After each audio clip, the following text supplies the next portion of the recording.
లోక్సభ సమావేశాలను ప్రత్యక్షంగా వీక్షిద్దాం. किया गया है उसको तथ्य से और तर्क से सदन को जरूर जानकारी देंगे और इसलिए मैं उन विषयों में जाना नहीं चाहता.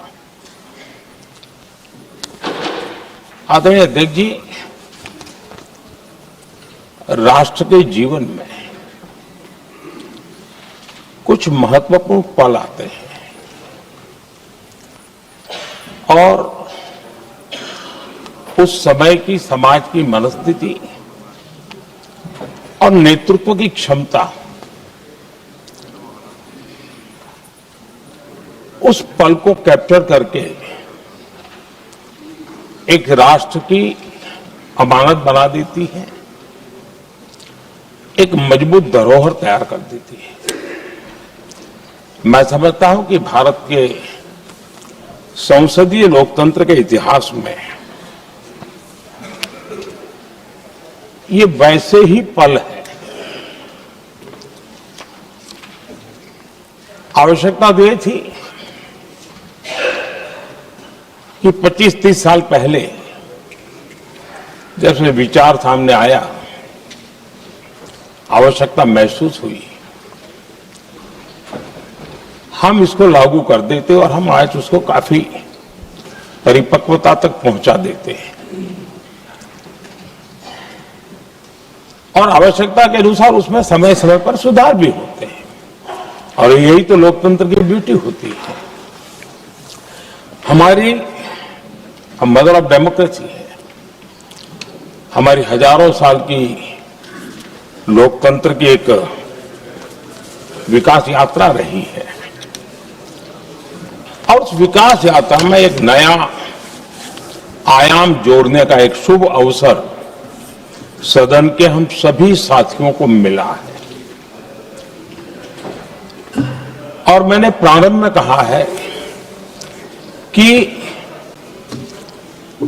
हम सब भाग्यवान हैं कि हमें ऐसे महत्वपूर्ण और देश की आधी आबादी को इस राष्ट्र निर्माण की नीति निर्धारण प्रक्रिया में हिस्सेदार बनाने का सौभाग्य मिल रहा है.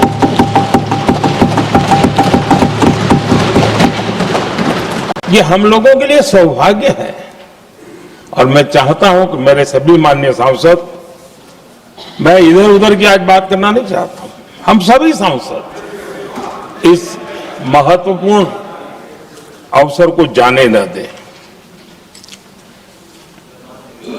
हम भारतीय सब मिल करके देश को नई दिशा देने जा रहे हैं. हमारी शासन व्यवस्था को संवेदनशीलता से भरने का एक सार्थक प्रयास करने के लिए जा रहे हैं और मुझे विश्वास है कि इस मंथन से जो अमृत निकलेगा वो देश की राजनीति की भी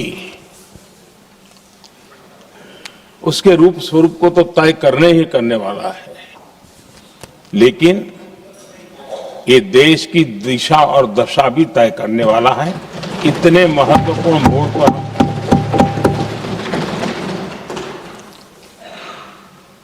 आदरणीय अध्यक्ष जी, 21वीं सदी में भारत एक नए आत्मविश्वास के साथ आगे बढ़ रहा है.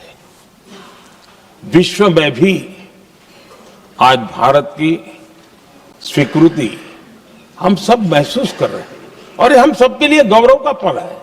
एक समय हमारे पास आया है और इस समय को हमने एक विकसित भारत के संकल्प के साथ जोड़ा है और मैं पक्का मानता हूं कि विकसित भारत का मतलब केवल उत्तम प्रकार के रेल, रास्ते, इंफ्रास्ट्रक्चर या कुछ आर्थिक प्रगति के आंकड़े सिर्फ इतने से ही विकसित भारत की सीमित कल्पना वाले हम लोग नहीं हैं।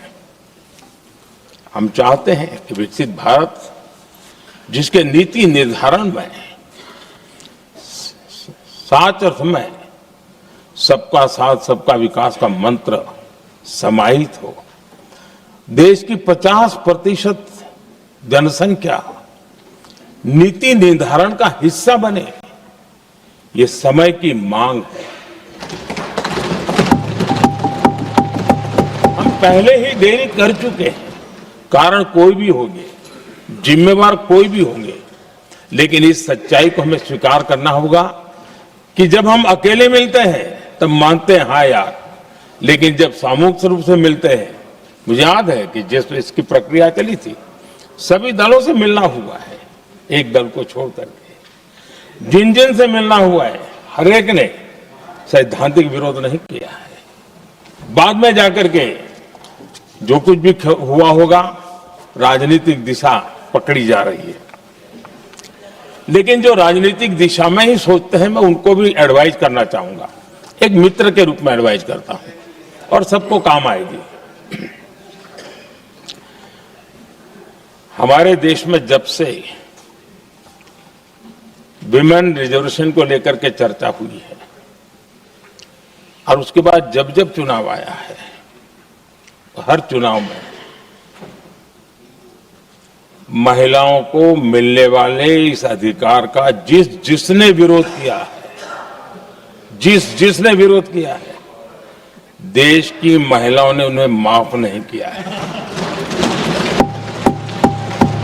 उनका हाल बुरे से बुरा किया है। लेकिन यह भी देखिए कि 24 के चुनाव में ऐसा नहीं हुआ। क्यों नहीं हुआ? ये इसलिए नहीं हुआ कि 24 में सबने सहमति इसको पारित किया, तो ये विषय ही नहीं रहा। किसी के पक्ष में पॉलिटिकल फायदा नहीं हुआ, किसी का नुकसान भी नहीं हुआ। सहज रूप से जो मुद्दे थे, उन मुद्दों के आधार पर चुनाव लड़ा, क्योंकि 24 में सब साथ में थे। कुछ लोग यहां है, कुछ लोग नहीं है, लेकिन सब साथ में थे। आज भी मैं कहता हूं, अगर हम सब साथ में जाते हैं तो इतिहास गवाह है कि किसी एक के राजनीतिक पक्ष में नहीं जाएगा। ये देश के लोकतंत्र के पक्ष में जाएगा, देश के सामूहिक निर्णय शक्ति के पक्ष में जाएगा और हम सब उसके यश के हकदार होंगे। न ट्रेजरी बैंक उसका हकदार रहेगा, न मोदी उसका हकदार रहेगा, यहां बैठे हुए सब हकदार रहेंगे। और इसलिए जिन लोगों को इसमें राजनीति की बू आ रही है, मैं चाहूंगा कि वो खुद के परिणामों को पिछले 30 साल में देख ले। फायदा उनका भी इसी में रास्ता दिखा रहा हूं, इसी में फायदा है कि जो नुकसान हो रहा है उसे बच जाओगे। और इसलिए मैं समझता हूं कि इसको राजनीतिक रंग देने की जरूरत नहीं है। आदरणीय अध्यक्ष जी, मुझे याद है तब तो मैं शासकीय व्यवस्था की राजनीति में नहीं था, मैं एक संगठन के कार्यकर्ता के नाते काम करता था। उस समय एक चर्चा सुनने को मिलती थी गलियारों में कि देखिए ये कैसे लोग हैं,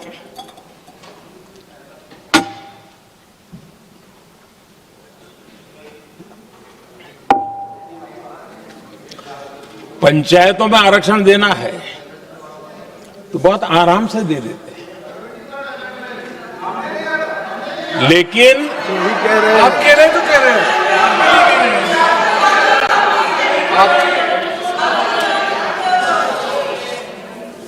पंचायतों में आरक्षण देना है तो आराम से देते हैं, क्योंकि उसमें उनको खुद का पद जाने का डर नहीं लगता है। उसको लगता है हम सुरक्षित यार वहां दे दो। ये उस समय गलियारों में बहुत चर्चा थी कि बोले कभी नहीं करेंगे यहां बैठे हुए। क्यों? क्योंकि उनका कुछ जाएगा। और इसलिए और बगे पंचायत का हो जाता है, 50% तक पहुंच गए। मैं राजनीतिक दृष्टि से और भी एक बात समझाना चाहता हूं साथियों। आज से 25 साल 23 साल पहले जिसने भी विरोध किया तो विरोध राजनीतिक सतह से नीचे नहीं गया था। आज ऐसा समझने की गलती मत करना। पिछले 25-30 साल में ग्रास रूट लेवल पे पंचायती चुनाव व्यवस्थाओं में जीत करके आई हुई बहनों में एक पॉलिटिकल कॉन्शियसनेस है। वे ओपिनियन मेकर हैं ग्रास रूट लेवल पे। 30 साल पहले वो शांत रहती थी, बोलती नहीं थी, समझती थी, बोलती नहीं थी।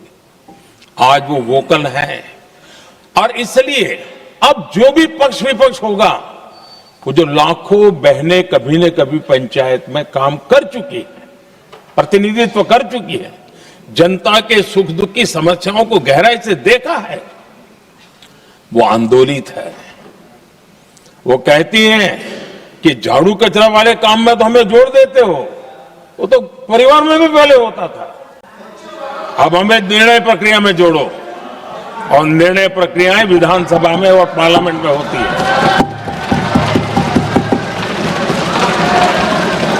और इसलिए मैं राजनीतिक जीवन में जो लोग प्रगति चाहते, मैं किसी भी सांसद की बात करता हूं, किसी भी एमएलए की बात करता हूं, ये दल वो दल की बात मैं नहीं कर रहा हूं। जो भी राजनीतिक जीवन में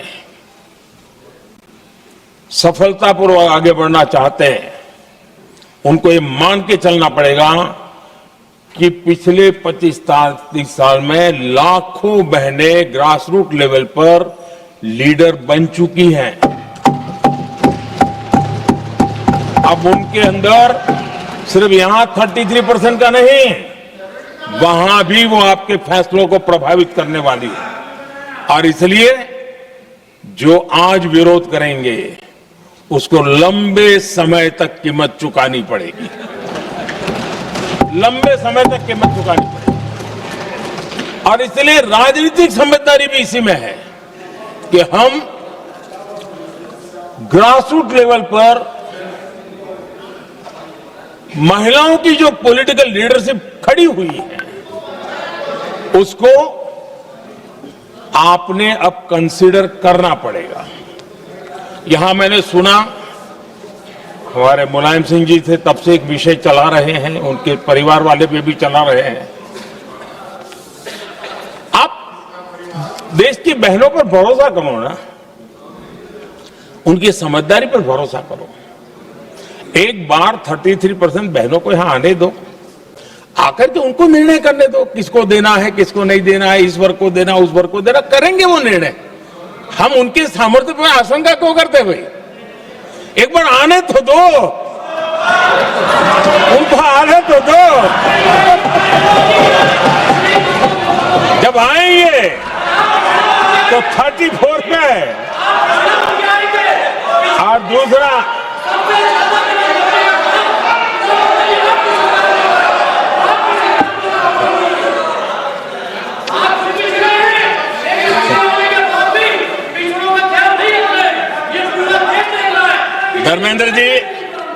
धर्मेंद्र जी मैं आपका बहुत आभारी हूं कि आपने मेरी पहचान करा दी। ये बात सही है, मैं अति पिछड़े समाज से आता हूं।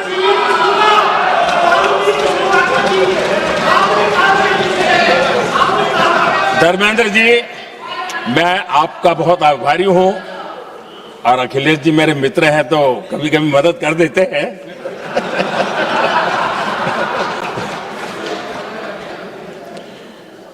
ये बात सही है कि मैं अति पिछड़े समाज से आता हूं, लेकिन मेरा दायित्व समाज के सबको साथ लेके चलने का है, और यही मेरे संविधान ने मुझे यही रास्ता दिखाया है।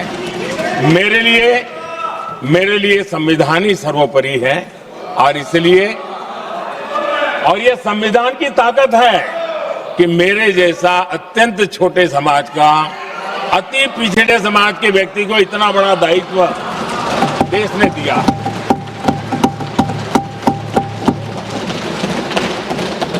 और इसलिए मैं तो देशवासियों का ऋणी हूं और मैं तो संविधान निर्माताओं का ऋणी हूं कि जिसके कारण आज मैं यहां हूं। लेकिन आदरणीय अध्यक्ष जी, पिछड़ी जाति का स्वीकार कर रहे हैं, लेकिन हम पिछड़ी जातियों के साथ अन्याय न करें, इतना निवेदन है। आदरणीय अध्यक्ष जी, आज जीवन के हर क्षेत्र में हम देखें कि नारी शक्ति देश के गौरव को बढ़ाने वाले, परचम लहराने में कहीं पीछे नहीं है जी। हम गर्व कर सकें इस प्रकार से जीवन के अलग अलग क्षेत्रों में आज हमारी माताएं बहनें बहुत बड़ा योगदान, हमारी बेटियां तो कमाल कर रही हैं जीवन के हर क्षेत्र में।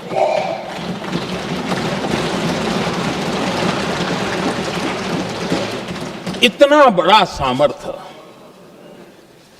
उसको हम हिस्सेदारी से रोकने के लिए क्यों इतनी ताकत खपा रहे हैं जी? उनके जुड़ने से सामर्थ्य बढ़ने वाला है। और इसलिए मैं आज अपील करने आया हूं आपके पास कि इसको राजनीति के तराजू से मत तोलिए। ये राष्ट्रहित का निर्णय है।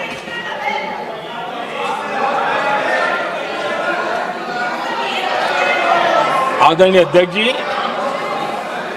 आज का हमारे सामने अवसर एक साथ बैठ करके एक दिशा में सोच करके विकसित भारत बनाने में हमारी नारी शक्ति की भागीदारी को एक खुले मन से निर्णय करने का अवसर है, स्वीकार करने का अवसर है। और मैंने जैसा पहले ही कहा कि आज पूरा देश और विशेष करके नारी शक्ति हमारे निर्णय तो देखेगी, लेकिन निर्णय से ज्यादा हमारी नीयत को देखेगी। और इसलिए हमारी नीयत की खोट देश की नारी शक्ति कभी माफ नहीं करेगी।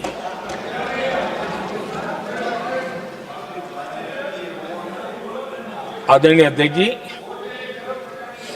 2023 में इस नए सदन में हमने सर्वसम्मति से एक प्रकार से इस अधिनियम को स्वीकार किया था। पूरे देश में खुशी का वातावरण बना, उस पर कोई राजनीतिक रंग नहीं लगे और इसलिए वो कभी राजनीतिक इश्यू भी नहीं बना। तो एक अच्छी स्थिति है। अब सवाल ये है कि हमें कितने समय तक इसको रोकना है। अब यहां जो लोग जनसंख्या वगैरह के विषय उठाते हैं, क्या आपको मालूम नहीं है? मैं चाहूंगा कि अमित भाई अपने भाषण में इन सारी चीजों का उल्लेख करेंगे, जब कि हमने जनगणना के संबंध में कब कब क्या क्या किया था, बाद में कोविड आया, उसके कारण क्या मुसीबत आई, कैसे रुकावटें आई, ये सारी बातें हम सबके सामने है, इसमें कोई विषय नहीं है। लेकिन पिछले दिनों जब हम 23 में चर्चा कर रहे थे, तब भी व्यापक रूप से बात ये थी कि इसको जल्दी करो। हर कोई कह रहा था जल्दी करो। अब 24 में संभव नहीं था क्योंकि इतने कम समय में करना मुश्किल था। अब 29 में हमारे पास अवसर है। अगर हम 29 में भी नहीं करते तो ये स्थिति क्या बनेगी हम कल्पना कर सकते हैं। फिर हम देश की माताओं बहनों को ये विश्वास नहीं बना पाएंगे कि हम सचमुच में प्रयास सच्चे अर्थ कर सकते थे। और इसलिए समय की मांग है कि अब हम ज्यादा विलंब न करें। इस दरमियान राजनीतिक दल के लोगों से, संविधान के जानकार लोगों से, जो महिलाओं में एक्टिविस्ट के नाते काम करने वाले ऐसे लोगों से भी कई चर्चाएं हुई। कुछ लोगों ने खुद होकर के भी सुझाव दिए सारा मंथन करते करते करते, और यहां भी सभी दलों से लगातार बातें की, स्ट्रक्चर वे में हुई है, इनफॉर्मल भी हुई है, और उसमें से आखिर बना हुई एक कुछ रास्ता निकालना होगा ताकि हम हमारी माताओं बहनों की शक्ति को जोड़ सकते हैं। आदरणीय अध्यक्ष जी, मैं एक बात जरूर कहना चाहूंगा। यहां बैठकर के हमें किसी को संविधान ने देश को टुकड़ों में सोचने का अधिकार ही नहीं दिया है। जो शपथ लेके हम बैठे हैं ना, हम सबको एक राष्ट्र के रूप में विचार करना हमारा दायित्व बना। चाहे कश्मीर हो या कन्याकुमारी, हम टुकड़ों में न सोच सकते हैं, न टुकड़ों में हम निर्णय कर सकते हैं। और इसलिए निराधार रूप में, जिसमें कोई सच्चाई नहीं, रत्ती भर सच्चाई नहीं है, सिर्फ राजनीतिक लाभ लेने के लिए जो बवंडर खड़ा किया जा रहा है, मैं आज बड़ी जिम्मेवारी के साथ इस सदन में, इस पवित्र जगह से कहना चाहता हूं, चाहे दक्षिण हो, उत्तर हो, पूर्व हो, पश्चिम हो, छोटे राज्य हो, बड़े राज्य हो, मैं आज एक जिम्मेवारी से कहना चाहता हूं कि निर्णय प्रक्रिया किसी के साथ भी भेदभाव नहीं करेगी। ये निर्णय प्रक्रिया किसी के साथ अन्याय नहीं करेगी।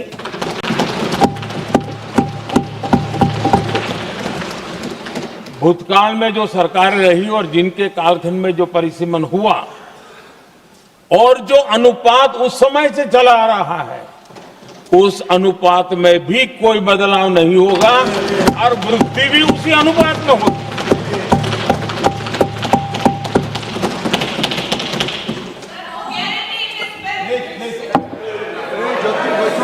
अगर गारंटी शब्द चाहिए तो मैं गारंटी शब्द उपयोग करता हूं। वादा की बात करते हो तो मैं वादा शब्द उपयोग करता हूं। अगर तमिल में कोई अच्छा शब्द हो तो वो भी मैं बोलने के लिए तैयार हूं। क्योंकि जब नियत साफ है तो फिर शब्दों का खेल करने की हमें जरूरत नहीं है जी।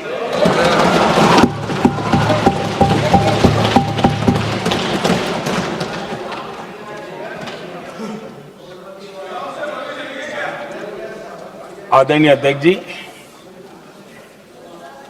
मैं आज सदन के सभी साथियों को यह भी कहना चाहता हूं कि साथियों, हम भ्रम में न रहे।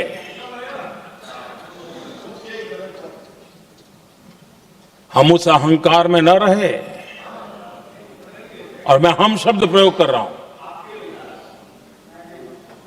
मैं और तुम की बात नहीं कर रहा हूं। हम इस भ्रम में न रहे कि हम देश की नारी शक्ति को हम कुछ दे रहे हैं। जी नहीं, उसका हक है। और हमने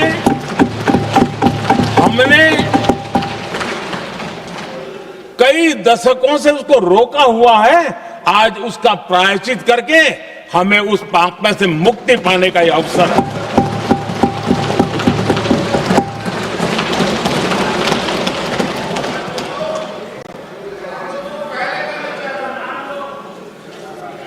हम सब जानते हैं हर एक ने कैसे चालाकी की है, हर बार चतुराई की। बिल्कुल, हम तो इसके पक्ष में ही हैं, लेकिन हम इसके साथ ही हैं। लेकिन हर बार कोई न कोई टेक्निकल पूंछ लगा दी इसको और इसको रोका गया।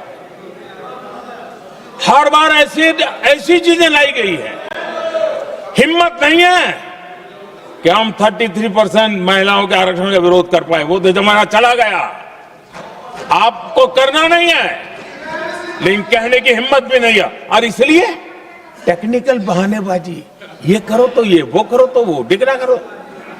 अब देश की नारी को नहीं समझा पाओगे। सदन में नंबर का खेल क्या होता है वो तो समय तय करेगा, लेकिन ये पक्का है कि अब इन भांति भांति के बहानेबाजी, भांति भांति टेक्निकल मुद्दों के आधार पर चीजों को उलझा करके 3 दशक तक इसको अड़ंगे डाले हमने, फंसा के रखा। आपने जो अचीव करना था कर लिया, अब छोड़ दो ना भाई। 3 दशक कम पड़ते हैं क्या रोकने में? 3 दशक तक आपने रोका फिर भी कुछ कर नहीं पाए, तो अब तो करो।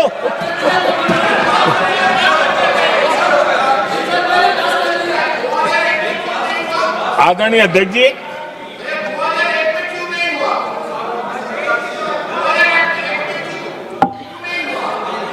यहां कुछ लोगों को लगता है, आदरणीय अध्यक्ष, यहां कुछ लोगों को लगता है इसमें कहीं न कहीं मोदी का राजनीतिक स्वार्थ है।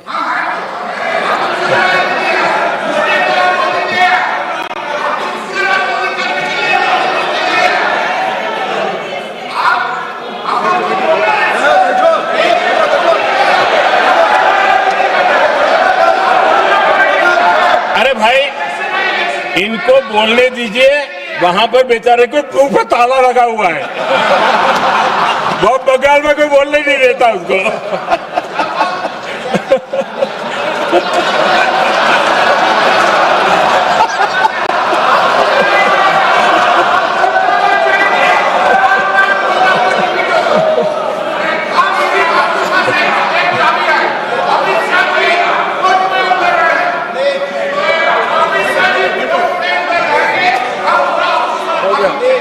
आदरणीय अध्यक्ष जी,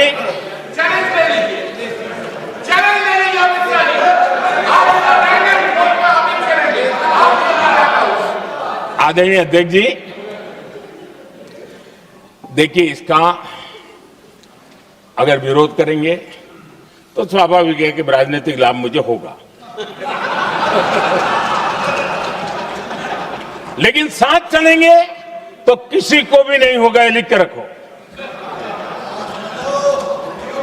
किसी को नहीं रहेगा, क्योंकि फिर अलग पहलू हो जाता है, फिर किसी को फायदा नहीं होता। और इसलिए हमें क्रेडिट नहीं चाहिए। जैसे ये पारित हो जाए, मैं कल एडवर्टाइजमेंट दे करके सबका धन्यवाद करने के लिए तैयार हूं, सबकी फोटो छपवाने के लिए तैयार हूं। क्रेडिट आप ले लो, चलो। क्रेडिट की चिंता है क्या है जी, ले लो ना क्रेडिट। आपको जिसकी फोटो छपवानी है सरकारी खर्चे से हम करवा देंगे।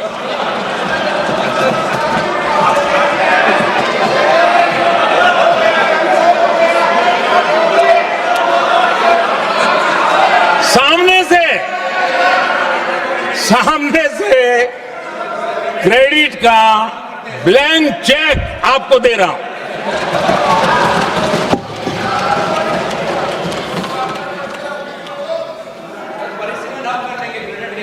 आदरणीय अध्यक्ष जी,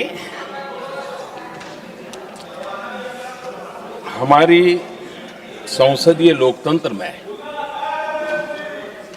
महिलाओं की भागीदारी ये सिर्फ आंकड़ों का खेल या एक लोकतांत्रिक व्यवस्था में सुधार इतना सीमित नहीं है।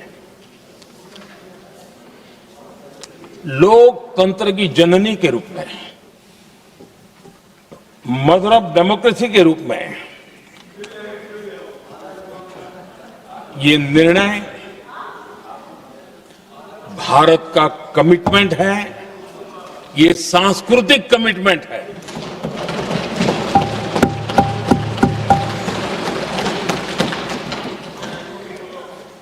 और इसी कमिटमेंट के कारण पंचायतों में ये व्यवस्था बनी और अब तो 20 से अधिक राज्य है जहां 50% हुआ है।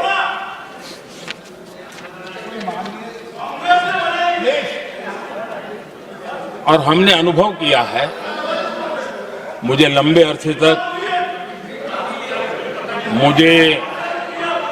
लंबे अरसे तक मुख्यमंत्री के रूप में सेवा करने का जनता ने अवसर दिया और उसी कालखंड में ग्रास रूट लेवल पर विमेन लीडरशिप को मैंने देखा है। मेरा अनुभव है कि संवेदनशीलता के साथ समस्याओं के समाधान में उनका कमिटमेंट बहुत ही परिणामकारी रहते थे, विकास की यात्रा को गति देने में रहते थे। और उस अनुभव के आधार पर मैं कहता हूं कि इस सदन में उनकी आवाज नई शक्ति बनेगी, नई सोच जुड़ेगी, देश की दिशा में एक संवेदनशीलता जुड़ेगी। तथ्य और तर्क के आधारों पर अनुभव जब जुड़ता है तब मैं समझता हूं उसका सामर्थ्य अनेक गुना बढ़ जाता है और सदन कितना समृद्ध हो।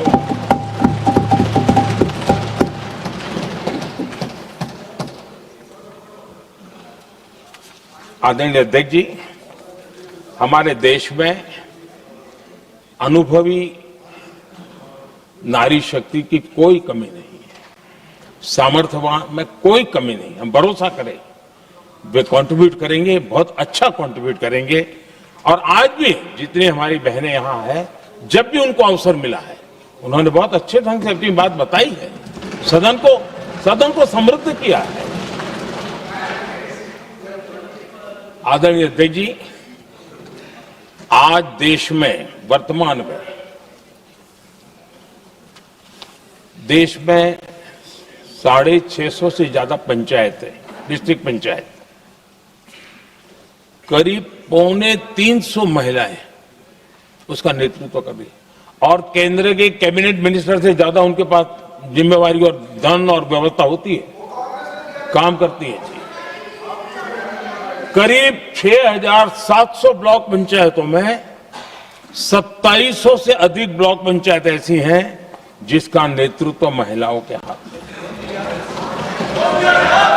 आज देश में 900 से अधिक शहरों में अर्बन लोकल बॉडीज की हेड के रूप में मेयर्स हो या स्टैंडिंग कमेटी का काम देखने वाली बहनें हैं, उनकी ताकत है। और मैं मानता हूं कि आज देश जो प्रगति कर रहा है उस प्रगति में इनका भी महत्वपूर्ण योगदान है। उस ऋण को हमें स्वीकार करने का ये अवसर है। और जब ये अनुभव सदन के साथ जुड़ेगा तब वो अनेक गुना ताकत बढ़ा देगा। आदरणीय अध्यक्ष जी, एक लंबी प्रतीक्षा एंड एक प्रकार से हम सबके लिए ये सवालिया निशान पैदा हो, ऐसी परिस्थिति हम ही लोगों ने पैदा की है। ये अवसर है कि हम पुरानी जो कुछ भी मर्यादाएं रही होगी, मुश्किलें रही होगी, उसे बाहर निकले, हिम्मत के साथ हम आगे बढ़े और नारी शक्ति का राष्ट्र के विकास में उनकी सहभागिता को हम सुनिश्चित करें। और मैं पक्का मानता हूं कि अगर आज हम मिलकर के निर्णय करते हैं, और मैं तो आग्रह करूंगा कि हमें सर्वसम्मति से इसको आगे बढ़ाना चाहिए। और जब सर्वसम्मति से बढ़ता है तो ट्रेजरी बेंच पर एक दबाव रहता है जी, उनको भी लगता है रे भाई सबका इसमें हक है, हर एक की बात मान के चलो, कोई नुकसान नहीं है। सामूहिक शक्ति से तो अनेक परिणाम हमें अच्छे मिलते हैं। आदरणीय अध्यक्ष जी, मैं ज्यादा समय न लेते हुए इतना ही कहूंगा कि इसको राजनीति के तराजू से न तोलें। हम जब भी कुछ निर्णय करने जा रहे हैं तो देश के इतने बड़े देश का आधा जिम्मा जो उठा रहे हैं उनका भी कोई हक बनता है यहां आने का, हमें रोकना नहीं चाहिए। और दूसरा, संख्या के संबंध में भी संख्या के संबंध में भी एक मत पहले से बनता आया था, चर्चा थी कि साहब ये जो है इनका कम मत करो, अधिक कर दो तो जल्दी हो जाएगा। वो अधिक वाला विषय वो आया है कि चलो भाई पैसे जो संख्या थी 33% और बढ़ा दो, ताकि किसी को ऐसा न लगे कि मेरा हक चला गया। एक नई शक्ति जुड़ेगी, अतिरिक्त शक्ति जुड़ेगी। और अब सदन की रचना भी तो अब पहले से हमने सोच कर रखा है, जगह तो बना ली है। और आदरणीय अध्यक्ष जी, मैं लाइटर में मैं जरूर कहना चाहूंगा, हर एक के अपने राजनीतिक कारण होते हैं और पराजय का डर जरा हैरान करने वाला होता है, लेकिन अपने यहां जब कोई भी शुभ काम होता है उसको नजर न लग जाए, इसलिए काला टीका लगाने की परंपरा है। मैं आपका धन्यवाद करता हूं काला टीका लगाने के लिए, बहुत बहुत धन्यवाद।